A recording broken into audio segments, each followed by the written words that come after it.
Hello दोस्तों, आपका स्वागत है विस्पर स्टोरीज की चैनल में। यहाँ हम हर दिन कुछ नई स्टोरीज लेकर आते हैं आपके लिए। जरूरी सूचना, मनोवैज्ञानिक कहते हैं जब बच्चे किताबों को सुनते हैं तो वे सिर में दृश्य बनाते हैं। यह उनकी कल्पना को ट्रिगर करता है और रचनात्मकता को उत्तेजित करता है। अभिभावकों को अपने बच्चों को ऑडियो बुक, पॉडकास्ट और संगीत सुनने के लिए प्रोत्साहित करना चाहिए।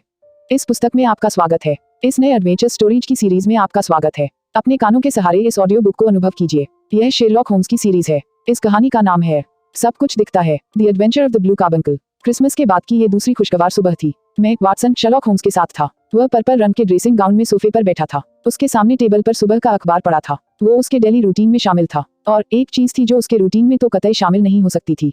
वो एक फेल्ट हैट था, बेहद गंदा व पुराना सा फेल्ट हैट। काफी पुराना होने के कारण वो सख्त हो गया था। उस पर धूल जमी हुई साफ नजर आ रही थी। पास से कोई सूंघता तो शायद उसमें सीलन व मैल की बदबू भी आती। किसी भी सूरत में वो हैट पहनने के योग्य नहीं था। ऐसा हैट शर्लॉक के पास क्या कर रहा है, यह सोचने का विषय था। शायद शर्लॉक सोच भी रहा था और उस पर कुछ काम भी कर रहा था, क्योंकि उसके सामने एक चिमटी और एक मैग्नीफाइंग लेंस जैसी जांच में काम आने वाली चीजें भी रखी हुई थी। अब मेरे लिए यह अनुमान लगाना मुश्किल था कि वो हैट की जांच कर चुका है या करने वाला है। दोनों ही सूरतों में वो मुझे बहुत बिजी लगा। कहीं मैं तुम्हें डिस्टर्ब तो नहीं कर रहा? मैंने पूछा। तुम कहो तो मैं कुछ देर बाद आ जाऊं। आप ऑलरेडी कुछ देर बाद ही आए हैं डॉक्टर वाटसन, शर्लॉक ने मुस्कुरा कर कहा। तो मैं भी मुस्कुराए बिना ना रह सका। बहरहाल मेरे हिसाब से आप बिल्कुल ठीक वक्त पर आए हैं डॉक्टर वाटसन, क्योंकि मैं अपनी जो जांच पूरी कर चुका हूं उसमें आपसे डिस्कशन की जरूरत अभी है। शायद आप इस पुरानी दुरानी हैट की जांच कर रहे थे। हाँ, ये लगभग 3 साल पुरानी हो सकती है। किसकी हैट है ये? आपके पास कहाँ से आई, क्योंकि इसे लाने वाला कोई मुझे यहाँ नजर नहीं आ रहा।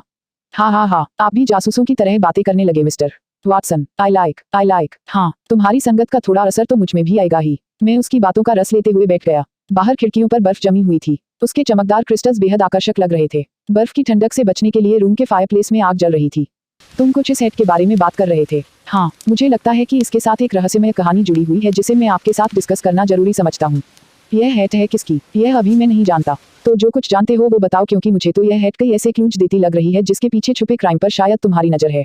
नहीं, अपराध नहीं, शर्लॉक ने जल्दी से कहा। यह ऐसा ही है जैसा बड़े बड़े शहरों में रहने वाले लाखों करोड़ों लोगों में से किसी एक के साथ कोई छोटी सी घटना हो जाती है। हाँ, तुमने कई ऐसे केस भी हल किए हैं जिन्हें वास्तव में अपराध कहना ठीक नहीं। जैसे एक केस था आखिरी पन्ना, जिसमें एक लेखक को एक क्वीन से प्यार हो गया था और उसके ठुकराए जाने के बाद खिन्न होकर उसने अपनी लव स्टोरी को एक नॉवेल का रूप दे दिया था। बाद में उसकी मौत के बाद क्वीन ने अपनी बदनामी के डर से उस नॉवेल की मैन्यूस्क्रिप्ट को पाने के लिए उसके घर को खरीदने की मिस्ट्री क्रिएट कर दी थी। हाँ, ऐसा ही एक केस और था आयरन एल्डर का भी, जिसमें किंग ऑफ बोहेमिया को उसके पास रखे उसके कुछ फोटोग्राफ्स चाहिए थे। तो क्या इस हैट से जुड़े केस को भी तुम इसी रूप में देखते हो? नहीं, पूरी तरह नहीं। यह हैट अपने मालिक की ऐसी ही किसी कहानी की तरफ इशारा जरूर कर रहा है, लेकिन उसके पीछे की कहानी अभी मुझे समझनी है। कुछ बताओ तो, या पहेलियां ही बुझाते रहोगे? तुम पीटरसन को जानते होंगे? Commissioner Peterson? हाँ, जानता हूँ, भले ही कभी मिला या देखा नहीं। यह हैट मुझे उन्हीं से मिला है। क्या ये उनका है? नहीं, उनका नहीं है। हाँ, उन्हें मिला जरूर है, और जिन हालात में मिला है उन्होंने ही उन्हें मेरे पास आने के लिए मजबूर कर दिया। यदि उन्हें ऐसा लगा तो वाकई इसमें कुछ ऐसी बात होनी चाहिए।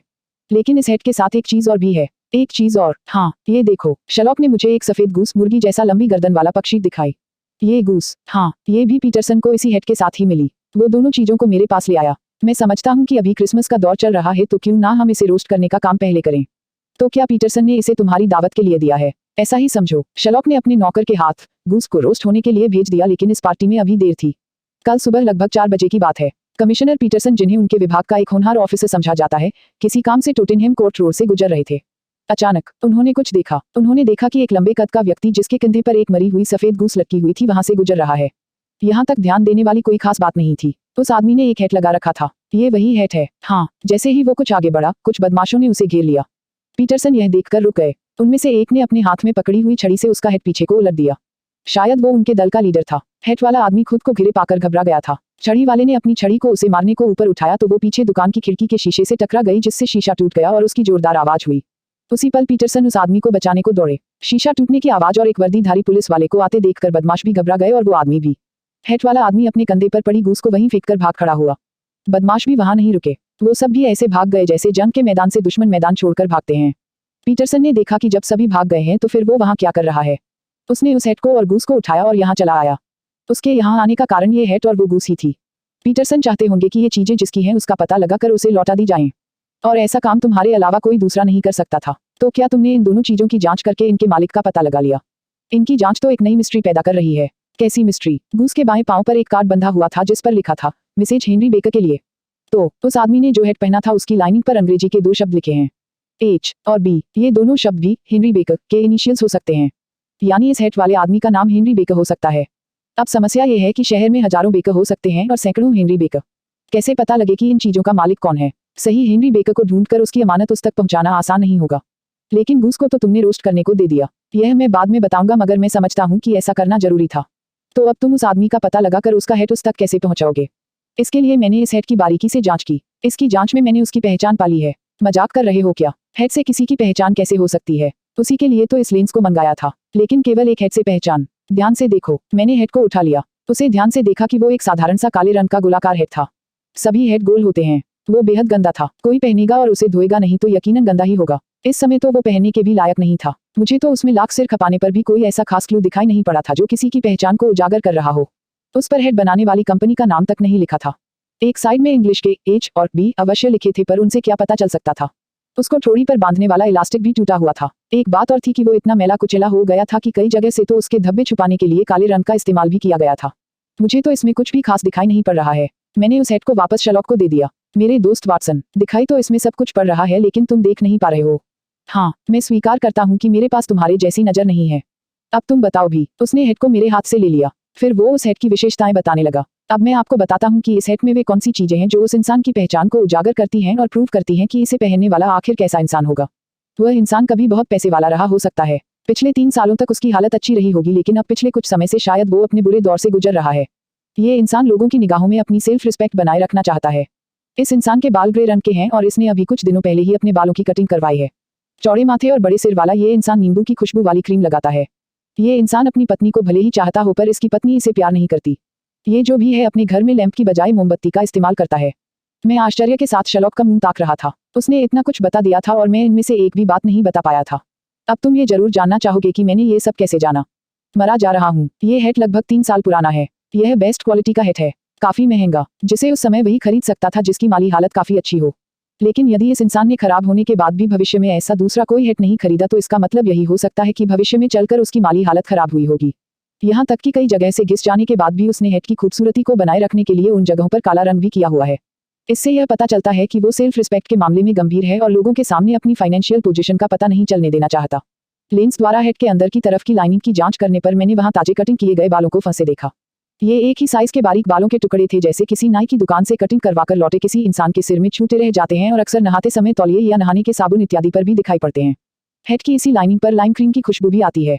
लेकिन तुमने ये कैसे पता लगाया कि उसकी पत्नी उसे प्यार नहीं करती? क्या पता उसकी पत्नी हो ही नहीं, वो अभी कुंवारा ही हो। नहीं, बिल्कुल नहीं, वो कुंवारा नहीं है। इस हेड पर धूल की मोटी परत जमा है। यह धूल ब्राउन कलर की है, जैसी कि आमतौर पर घरों में पाई जाती है। बाहर सड़कों पर पाई जाने वाली धूल काले या ग्रे रंग की होती है। धूल तभी जमा हो सकती है जबकि हेड की देखभाल ना की जा रही हो। हेड एक सम्मानीय व्यक्ति के सम्मान की प्रतीक वस्तु है। कोई भी पत्नी जो अपने पति को प्यार करती होगी तो वो हमेशा उसकी हेड को जरूर साफ करके रखेगी। यह हेड काफी दिन तक घर के भीतर कहीं टंगी रही होगी। पत्नी इसकी केयर करती तो उस पर धूल नहीं दिखती। और ये बात बिल्कुल मान्य नहीं है कि उसकी पत्नी नहीं है और वो कुंवारा है। उसके कंधे पर जो गूस थी उसे वो अपनी पत्नी को ही भेंट में देने के लिए ले जा रहा था। याद करो, गूस के पंजे में बंधा हुआ वो कार्ड जिस पर लिखा था मिसेज हेनरी बेकर के लिए। उद्धरण, तुसी ग्रेट हो शर्लॉक होम्स जी, पर घर में मोमबत्ती जलाने की बात कैसे पता चली? Very easy. हेड कई जगहों से जली हुई है, जिसका मतलब है कि घर में मोमबत्ती जलाई जाती है। जब कोई हेड लगाया हुआ व्यक्ति हाथ में मोमबत्ती उठाकर इधर उधर जाता है तो उसकी लौ चेहरे तक ऊंची उठी होती है। इस कारण उसकी लौ अनजाने में हेड को छू जाती होगी। हेड पर ऐसे जलने और काले धुएं के 5-6 निशान हैं, हालांकि उन्हें काले रंग से छुपाने की कोशिश की गई है। तुसी वाकई ग्रेट हो। मैं ही नहीं, कोई भी मेरी तरह ग्रेट हो सकता है। बस नजरों को चाक चौबंद रखना जरूरी है। Hello gentleman. तभी कमिश्नर पीटरसन ने वहां कदम रखा। आइए कमिश्नर साहब, क्या उस हेड वाले का कुछ पता चला? हम उसी पर चर्चा कर रहे थे। 1 मिनट, ये तो गूस के रोस्ट होने की खुशबू है। हाँ, मेरी पत्नी उसे रोस्ट कर रही है। लेकिन क्या तुमने उसे? हाँ, इसके अलावा मेरे पास कोई चारा नहीं था। तो तुमने उसे अपना चारा बना लिया? नहीं, मैं आपका भी इंतजार कर रहा था। यह देखिए, शर्लॉक के हाथ में एक नीले रंग का शानदार हीरा चमक था और चेहरे पर एक अर्थपूर्ण मुस्कान। ये क्या है? Blue diamond. लेकिन हेड और गूस के बीच में ये ब्लू डायमंड कहाँ से आया? ये मेरी पत्नी को मिला है सर। क्या ये हेड में था? नहीं, गूस में। व्हाट? यस, मेरी पत्नी ने जब उसे रोस्ट करने के लिए काटा तो ये उसकी गर्दन में अटका मिला। गूस की गर्दन में ब्लू डायमंड? हाँ, इसलिए ही तो मैंने उसे रोस्ट करने का विचार किया था। मतलब तुम उसे उसके गले में देख चुके थे? मुझे उसके गले की स्किन में कुछ नीलापन दिखाई पड़ गया था। गूस का गला कुछ सूजा हुआ सा था। मुझे लगा वहाँ कुछ हो सकता है। उसका पता बिना उसके कटे नहीं लगाया जा सकता था। वहाँ ये हीरा था। ये बेहद कीमती है। उस हीरे को देखते हुए कमिश्नर का मुंह भार सा खुला हुआ था। क्या इसे देखकर किसी की याद आती है? हाँ, यकीनन, ये मोका की महारानी का बेहद प्रिय ब्लू कार्बनकल। है। ये हीरा होटल कॉस्मोपॉलिटन से चोरी चला गया था। अखबारों में इसकी खोज के लिए विज्ञापन दिए गए थे। इसकी तलाश के लिए तगड़ा रिवार्ड रखा गया था। सिर्फ 5 दिन पहले ही इसकी चोरी में जॉन हॉर्नर नाम के एक प्लम्बर को गिरफ्तार भी किया गया है। उसके खिलाफ पुख्ता सबूत थे। वो इस समय भी जेल में है। ये है अखबार में छपी वो खबर। शर्लॉक होम्स ने एक अखबार उनके सामने फैला दिया। अखबार में जो खबर छपी थी वो इस तरह से थी। होटल कॉस्मोपॉलिटन से ब्लू कार्बनकल की चोरी में प्लम्बर जॉन हॉर्नर गिरफ्तार। जानकारी के मुताबिक होटल के मुख्य अटेंडेंट जेम्स राइडर ने इस बात का सबूत दिया कि प्लम्बर जॉन हॉर्नर उस दिन महारानी के ड्रेसिंग रूम में गया था। उसने बताया कि वो खुद भी उसके साथ गया था, लेकिन बाद में वो अपने काम से चला गया तो लौटने पर उसने जॉन हॉर्नर को गायब पाया था। तिजोरी को तोड़ा गया था। एक प्लम्बर के पास उसे तोड़ने के सभी औजार मौजूद हो सकते थे। राइडर ने उसी समय अलार्म बजाकर चोरी के बारे में सबको आगाह कर दिया था और उसी दिन शाम को ही इंस्पेक्टर ब्रैडस्ट्रीट द्वारा हॉर्नर को गिरफ्तार कर लिया गया। इसके बावजूद भी ब्लू कार्बनकल को बरामद ना किया जा सका। कोर्ट में चीख कर जॉन खुद को बेकसूर बता रहा था। तो ये है आपकी पुलिस और कोर्ट की कार्यवाही कमिश्नर साहब। शर्लॉक ने गहरी सांस लेकर कहा, ब्लू कार्बनकल यहाँ है हमारे पास, जिसकी चोरी के इल्जाम में एक शख्स सजा काट रहा है।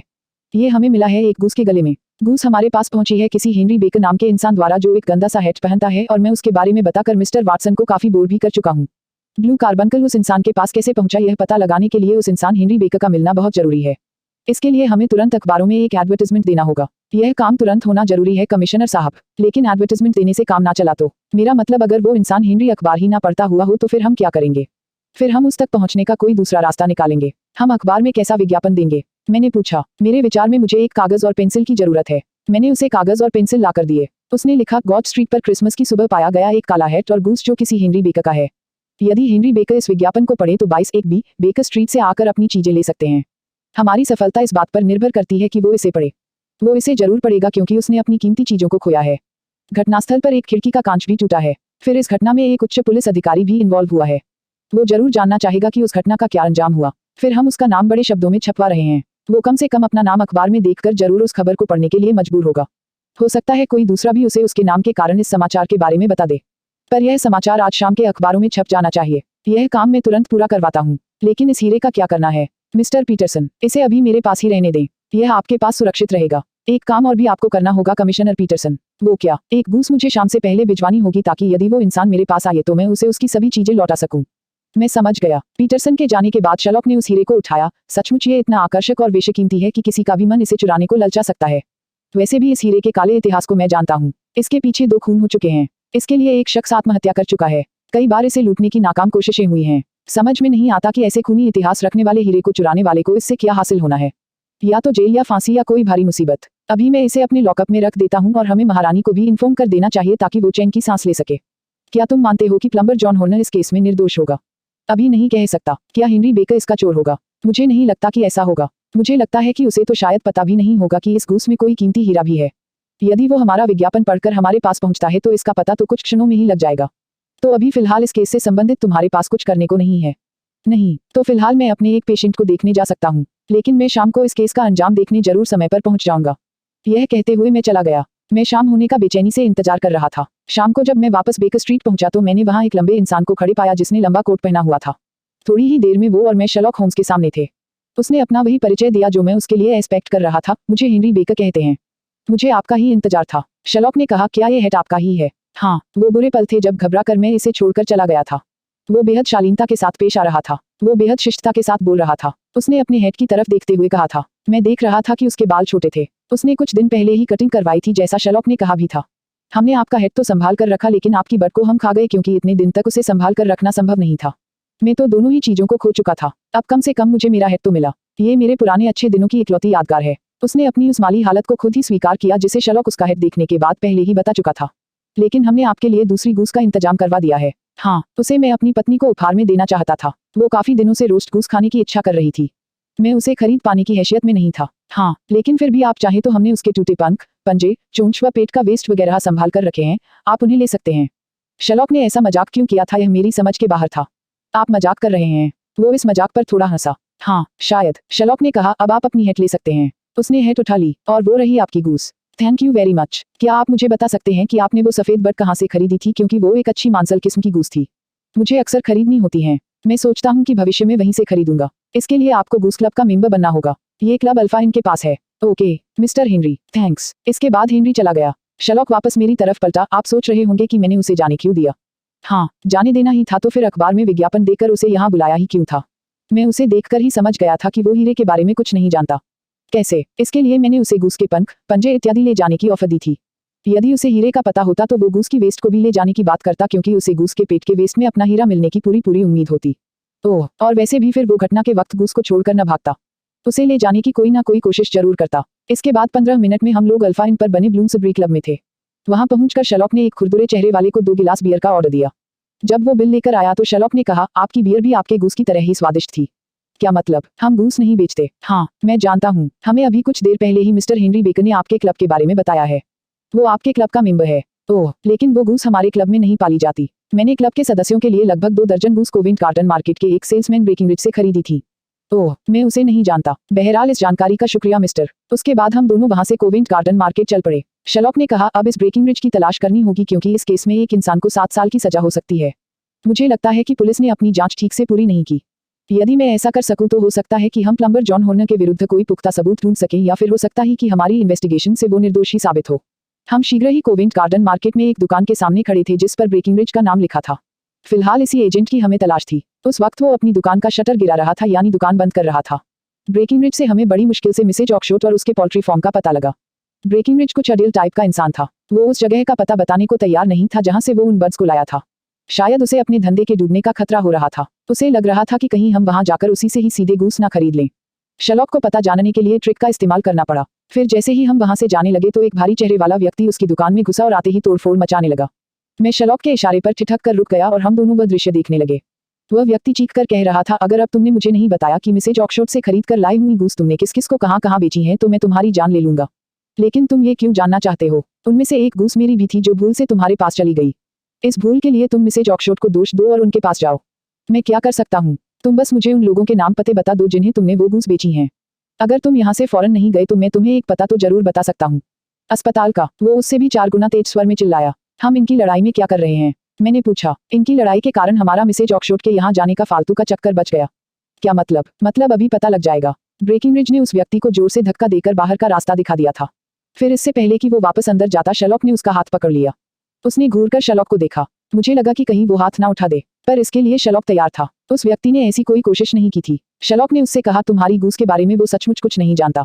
ये मेरा मामला है। तुम बीच में बोलने वाले कौन होते हो? वो दहाड़ा। मैं कुछ तो होता हूँ। यदि तुम्हें उस गूस के बारे में जानना है तो इस जगह से बाहर चलो। तुम उस गूस के बारे में कैसे जानते हो? कौन हो तुम? उसकी आंखें आश्चर्य से चौड़ी हुई। मेरा नाम शर्लॉक होम्स है और मैं वो सब जानता हूँ जिसे कोई जानने का इच्छुक नहीं होता। तुम कोई पागल हो। तुम इस बारे में कुछ नहीं जानते। गलतफहमी में मत रहो। मैं सब जानता हूँ। क्या जानते हो? यही कि तुम उन बर्ड्स का पीछा क्यों कर रहे हो जिन्हें ये सेल्समैन ब्रेकिंगरिज ब्रिक्सटन रोड पर स्थित मिसेज ऑक्सशॉट के पोल्ट्री फार्म से खरीद कर लाया था। मैं पीछा क्यों करूंगा? मैं तुम्हें बताता हूँ कि उन गूस को इसने अल्फा क्लब के मिस्टर विंडीगेट को बेच दिया, जहाँ से एक गूस चली गई क्लब के एक मेंबर हेनरी बेकर को, और तुम्हें उसी गूस की तलाश है। क्या मतलब? उसमें ऐसी क्या बात है? तुम क्या बक रहे हो? यदि मैं बक रहा हूँ तो फिर ठीक है। अब तुमसे कल पुलिस के साथ मुलाकात होगी। नहीं, वो भयभीत दिखाई पड़ा। तो फिर मेरे विचार में हमें किसी ऐसी जगह पर चलना चाहिए जहां तुम मुझे सारी बातें खुलकर और साफ साफ बता सको। वो चुप खड़ा रहा। उसका दम जैसे निकला जा रहा था। हम वहां से हट गए। हम एक कैब में सवार होकर बेकर स्ट्रीट आ गए। उसके बैठ जाने के बाद शर्लॉक होम्स ने पूछा, अब सबसे पहले अपना नाम बताओ। मेरा नाम जॉन रॉबिन्सन है। उसने शर्लॉक से निगाहें चुराने की कोशिश की। झूठ के पर्दे जब तक बीच में रहेंगे तब तक कम से कम मैं तुमसे बात नहीं कर सकूंगा। अपना असली नाम बताओ। शर्लॉक के मुंह से ऐसा सुनकर मैं भी चौंका। वह भी चौंका। मेरा असली नाम जेम्स राइडर है। उसका चेहरा मुरझा गया था। गुड, मैं जानता हूँ तुम होटल कॉस्मोपॉलिटन के मुख्य अटेंडेंट हो। हाँ। उसकी आंखें पीली पड़ चुकी थी। अब मुझे वो सब बातें यह सोचकर बताते चले जाओ कि मैं वो सब जानता हूँ जिसे तुम छुपाने की कोशिश कर सकते हो। मैं समझ गया हूँ, उसने कहा। तो सबसे पहले बताओ कि क्या तुम्हें एक विशेष गूस की तलाश है? उसी गूस की जिसकी पूंछ पर एक काली सी रेखा बनी है। हाँ। पता नहीं वो कहाँ गई। क्या तुम जानते हो? वो यहाँ आ गई, मेरे पास। यहाँ। हाँ, वो अद्भुत गूस थी। भले ही वो मरी हुई थी, पर यहाँ आकर उसने नीले रंग का एक चमचमाता हुआ अंडा दिया। अंडा? उसने भय से थूक निगला। हाँ, लो तुम भी उसे देखो। शर्लॉक ने ब्लू कार्बनकल उसकी आंखों के आगे कर दिया। वो भौचक्का रह गया। तो मिस्टर राइडर, तुम इसे पहचान गए होंगे कि यह हीरा मौके की महारानी का है जिसे पिछले दिनों चुरा लिया गया था। इसकी चोरी के इल्जाम में निश्चित रूप से तुम जानते हो कि एक निर्दोष प्लम्बर जेल में बंद है। तुम समझ गए होंगे कि अब तुम्हारा खेल खत्म हो चुका है। सारी सच्चाई सामने आ चुकी है। बस कुछ चीजों से पर्दा उठना बाकी है जिसे तुम उठाओगे। मुझे ब्लू कार्बनकल की प्रशंसा करने की नीयत से उसके बारे में बताने वाली कैथरीन थी।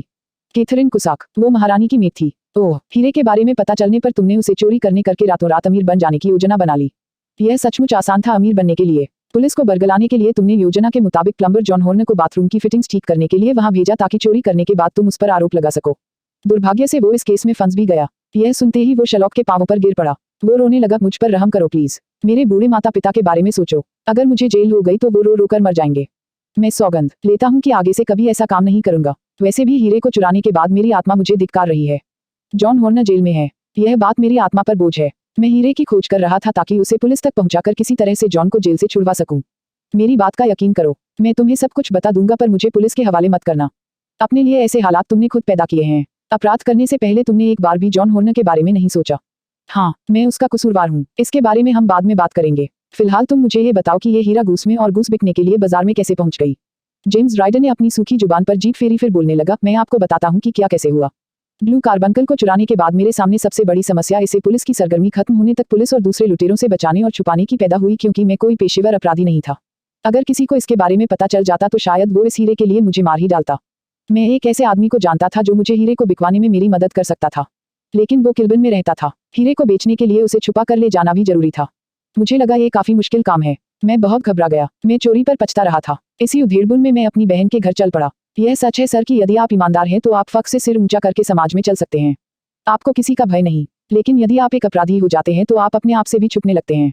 उस समय मेरी भी यही हालत थी। मुझे हर इंसान में पुलिस और जासूस दिखाई पड़ रहा था। मुझे हर पल अपने हाथों में हथकड़ियां दिखाई पड़ रही थी। चोर होने के बाद मेरी स्थिति काफी बदल गई थी। मेरा सुकून चला जा रहा था। मुझे लगा कि मैंने ये क्या कर दिया। शायद इसे ही कहते हैं अपने पांवों पर कुल्हाड़ी मारना। मेरी बहन पोल्ट्री फार्म चलाती है। ओह, तो मिसेज ऑक्सफोर्ड तुम्हारी बहन है? हाँ, मैं वहां पहुंचा। मेरा पीला पड़ा चेहरा देखकर मेरी बहन ने मुझसे पूछा भी कि मुझे क्या हुआ है। मैंने होटल में चोरी की बात बताकर बात को टाल दिया, लेकिन उसे यह नहीं बताया कि वो चोरी मैंने ही की थी।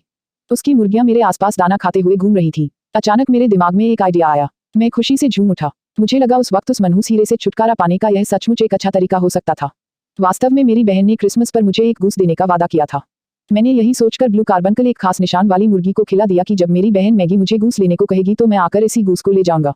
मैं अपनी बहन को मैगी कहता था। मैंने हीरे को गूस के गले से नीचे जाते हुए देखा तो चैन की सांस ली, लेकिन वैसा हो ना सका। हाँ, योजना के मुताबिक मैं वापस मैगी के पास पहुंचा और उसे अपना वादा याद दिलाया। उसे याद था। वो मेरे साथ वापस पोल्ट्री फार्म आई। उसने मुझसे पूछा कि मुझे कौन सी बर्ड चाहिए। मैंने उसे बताया कि मुझे ऐसी सफेद गूस चाहिए जिसकी पूंछ पर एक काली लकीर हो। उसने मुझे ऐसी बर्ड पकड़कर ले जाने की आज्ञा दे दी। मैं खुशी से झूम उठा। मैं अपनी बुद्धि पर इतरा रहा था। मैंने उस सफेद गूस को पकड़ लिया जिसकी पूंछ पर एक काली लकीर थी। मैंने घर आकर गूस को मार डाला, लेकिन मुझे हीरा उसमें नहीं मिला। मेरे पांव के नीचे से जैसे धरती खिसक गई। मैंने गूस की बड़ी बारीकी से जांच की, लेकिन हीरा उसमें नहीं था तो मिलता कहां से।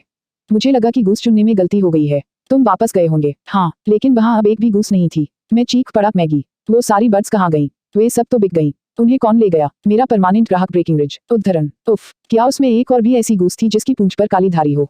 हाँ, एक और थी, पर तुम क्यों पूछ रहे हो? वैसे ही, मुझे वैसी एक और बर्ड चाहिए थी, जोड़ा बनाने के लिए। उद्धरण। मैं ब्रेकिंगरिज के पास पहुंचा। उससे गूस के बारे में पूछा। वो दिमाग का अक्खर था। उसके पास कुछ ही गूस बची थी। उसने किसको दी थी यह वो नहीं जानता था या बताना नहीं चाहता था।